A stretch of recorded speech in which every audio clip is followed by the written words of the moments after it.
Do you think our mantra for life should be hurry up and wait? I know I do. But if we're going to go deeper with God and we're going to experience greater dimensions of His love, we must learn to reframe our periods of waiting.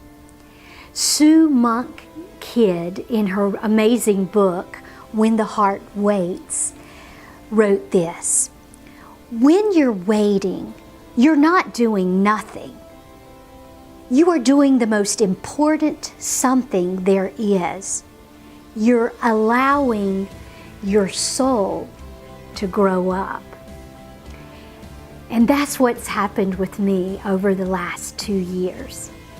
I'm growing up.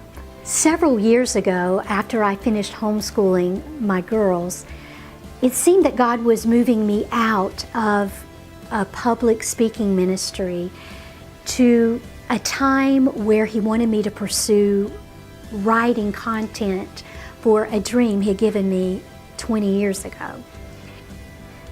But then about a year and a half ago, I entered one of the hardest times of my life.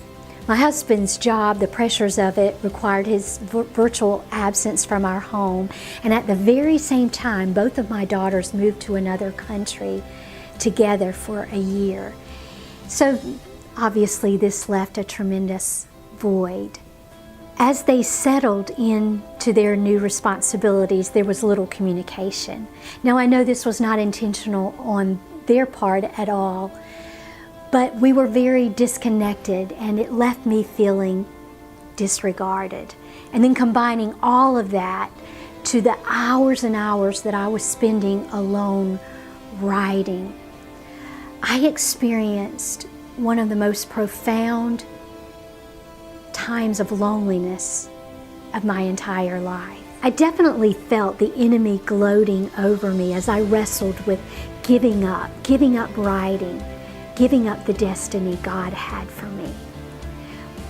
While it was the enemy's intention to hurt me, God used that time to set the stage for His mightiest work yet in me. In this brokenness, Jesus tenderly pulled back the veil over my very handicapped heart and exposed some unhealed wounds from the past that I had no idea were still affecting me. When Jesus was given the opportunity to summarize His life purpose, do you know what He said? He said, "I have come to heal the brokenhearted and to set the captives free."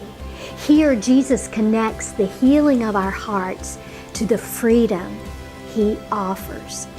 You see, what I have learned is that the unhealed wounds of our past, combined with the lies that we have believed that are attached to those wounds, keep us in bondage to perfectionism and drivenness, to striving.